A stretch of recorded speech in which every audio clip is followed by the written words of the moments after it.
daal di moom mooy daj dëpp mooy Ousmane nee na bi ñuy wax dette cachée Ousmane nee na moom du doon politique yow mi bokk Pastef yow bi nekk sénégalais ba nga dégg la war nga xam Ousmane Sonko day fen c'est clair mais loolu sax garaaw maanaam nee na moom chef de parti la am na wax yoo xam ba mu koy wax da ko wax en sa qualité de chef de parti tegal ma image bi ngeen di gis au fait Ousmane Sonko la Al Aminou Lo Abdourahmane Sarr Ousmane Diagne ministre de la justice ak gouvernement maanaam gouvernement moo toog ministre de la justice ministre de l'intérieur wala ministre de la justice ministre de l'économie ministre des finances et du budget Al Aminou Lo toog ñoom ñëpp ñu toog bi mu demee France tey nee na moom bi muy wax loolu au fait ñu ngi noonu xool ngeen primature c'est-à-dire République du Sénégal un peuple un but une foi primature puis logo Pastef newu fi vert blanc newu fi vert jaune rouge moo fi nekk moom mu toog l'homme qui est à sa droite s'appelle Ousmane Diagne il est le ministre de la justice l'homme à sa gauche s'appelle Abdourahmane Sarr c'est le ministre de l'économie lui au milieu devant le drapeau national s'appelle Ousmane Sonko ex-premier ministre actuellement nu mu tudd sax comment dire usurpateur de fonction au niveau de l'Assemblée nationale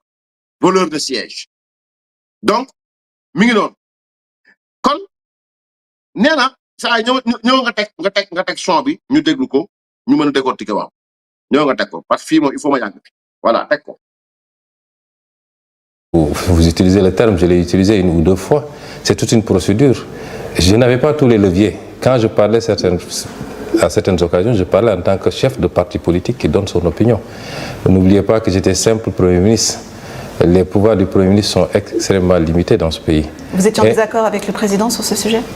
On n'en a jamais discuté. On a toujours été en phase sur la gestion de la dette jusqu'à notre dernière discussion où la question a été soulevée. C'est bon. Très bien. nee na tubaab yi bi ñu ko waxee ci mbirum bor bi nga xam ni wax ngeen ci ba Mamadou Moustapha Ba faat teewul ngeen arrêté mi ngi ci suuf na ci dëgg tey Ousmane Sonko moo ne ci fen na ci kaw gor maanaam gor bi Moustapha Ba doon dem bale nag àdduna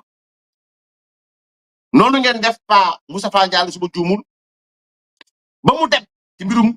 Covid-19 gor mu dem bale nag àdduna tey le même Ousmane Sonko ose nous dire que moom ba muy wax ci mbirum en tant que homme politique wala chef de parti la wax les images xam na ni Ousmane Sonko waxul ci turu mais beneen mbir bi nga xamante ni moo tegu ci kaw fen bi mooy lan mooy wax na ci mbir moo xamante ni indil na Sénégal giraawaali ak musiba boo xam ni tey béykat bu béy mënul jaay étudiant bi bañ a fayeeku bourse ba bakkan rot ci nu mu ci sax taxi yi Dakar naase père de famille bi bourse familiale ñu téye leen chantier réew mi taxaw économie réew mi taxaw pendant 2 ans Ousmane ñoon di doon politique da ko wax en tant que chef de parti et c'est ce qui est grave et c'est ce qui est dangereux mooy dans 2 ans durant Ousmane Sonko était dans une show politique en parlant d'être. Mais est-ce que ñi seetaan di ñu déglu dem ba wala jàpp wax Ousmane Sonko du sérieux ci réew mi wax na fi doxaat fi waxaat fi defaat fi loo xam ni moo war a wan Sénégalais bu nekk ni kii mosul sérieux dans sa vie moo tax bi ma déggee Yérim day sangaat Ousmane Sonko mu ne ko sa mission ndax na difficile parce que yaa ngi sang koo xam mënta set parce que mooy xëppaat boppam suuf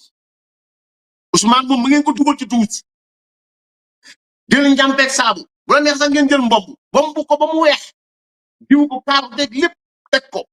balaa ngeen ko wat ginnaaw Ousmane jëlaat suuf si xëppaat ci kaw parce que moom naturel noonu la mel mënta set donc Ousmane moom moo toog fii mu ne dañ ko doon possédé c'est-à-dire il faut nit ñi xam nit kii wax kan la c'est-à-dire moo toog ñëpp di ko déglu mu ne dañ ko sotti poson ñëpp jàpp Macky Sall comme criminel Macky Sall moo yónni ay nit pour ñu sotti Ousmane Sonko poson ñu jël waa BIP ak waa GIGN yi newoon foofu ay nit yu xeesan ñu ne France moo yónni ay nit ñu encagoulé wu ñëw pour sotti Ousmane Sonko ak poson rappelez-vous bien pour wax leen degré mën a sos bu Pastef jour bi ñuy toj oto bi laa wax di ko génne xam nga boobu chef BIP dafa xees ñu ko xees la am na yeneen ñoo xam si biir dañoo xees mais rappelez-vous bien Pastef ñoo sosoon ne France moo yónnee ay nit Sénégal France la ñu xool xaw ma Israël yónnee ay nit Sénégal ñu fekk Ousmane Sonko ci biir posone ko sotti ko poson mu génn wax ko fi dëkk bi ñëpp amatewu kooku moo toog tey France di wax loolu dama leen bëgg wax ay wax nu mu oyofee c'est-à-dire moo toog foofu France ne moom musul wax dette cachée maanaam loolu en tant que premier ministre parce que premier ministre amul doole Sénégal li gën a garaaw mu ne ba mu koy wax il n'avait pas tous les leviers maanaam la mu doon wax dara leeru ko ci c'est grave c'est-à-dire que un premier ministre ñaa na musul am fooru nee na musul foor premier ministre un simple premier ministre te Sénégal kuy déglu xam li Ousmane Sonko am Boun Abdallah Dionne musu ko am xalaatu ko sax am Amadou Ba musu ko am xalaatu ko sax am Macky Sall musu ko am PM mu xalaatu ko sax am Mame Madior Boye Mamadou Lamine Loum Moustapha Niasse ñi fi jàll ñëpp premier ministre xalaatuñ ko woon am li mu am moom voyage jet privé simple premier ministre avion présidentiel simple premier ministre bu ñu jël fàq diplomatie Chine ak lépp jox la ko mooy simple premier ministre boo xam ne jël nañ marché yëpp jox la ko mooy simple premier ministre boo xamante ni ay presque 30 et quelques conseillers nga am si biir primature cabinet ci biir primature moom simple premier ministre boo xam ne am nga fonds politique trimestriel de 1,7 milliard simple premier ministre ñu n'avait pas tous les leviers lam doon wax dara leeru ko ci kon da doon sos wala taxfu maa laysa laka bihi ilm loolu la yàlla wax wala taxfu maa laysa laka bihi ilm bu la mbir leerul bu ci wax Omar Pène waxoon na ko lu lëm lu ne bu ci dugg xaaral ba mu leer la nga doog cee loolu Omar Pène waxoon lu lëm lu ne bu ci dugg xaaral ba mu leer nga def ca la war mais Ousmane nee na moom bopp koy am il n'avait pas tous les leviers moo tax ma ne leen Ousmane bi nga xam ni moom ngeen xamoon démb ak bërki démb moo doon wax tey RFI mooy Ousmane démb ak Ousmane tey musu ñoo ànd booloo pourquoi parce que Ousmane démb musul nekk dans du sérieux ci ay fen la taxaw Ousmane tey nag mooy weddi ay fenu démb Ousmane Sonko et c'est triste mais c'est comme ça loolu la bu ngeen xoolee ce même gars moo toog fii booy di génn di dee ay dem booy génn Habib Sy génn ñu dem ba sëñ Mountakha Mbacké ne dafa def grève de la faim gars yi jàpp Macky Sall ak Antoine Diome ak général Moussa Fall di saaga bu dégg bëccëg ay dem booy génn piical ay bët mel ni ko Apollo ne Ousmane ñu ma gis nangam sangam mel noom Serigne Moussa Fall moo génn rek da doon tapale moo génn toog ba jàkkaarloog génn milliers d'individus et de jeunes moo leen maa ko tey dama doon tapale même Ousmane bi la de c'est-à-dire pour moom pour ngeen bay ku leen jaaxal même Ousmane bi la même Ousmane moom moo fi toog wax leen waxu 1000 milliards dem ba Assemblée nationale Tafsir Coy ne ko wax ñu 1000 milliards mu ne compte kat même Ousmane bi la de même Ousmane moo ne xam naa ne Macky Sall di añe lépp ngi sama téléphone bi nii ñoom xamatuñ sax maanaam dañuy wax ba muy tuumal Mame Mbaye Niang ñu wala ci yoon nga ne internet laa ko lire même Ousmane bi la de même Ousmane bi la c'est-à-dire que ni même Ousmane moomu moo mën a tout mën a caay mën a dugg ci diwtiir sol lu weex génn ba pare weex tal ñu ne kii yow mën a dugal c'est le même Ousmane donc maintenant ci mbir mi nee na moom il n'avait pas tous les leviers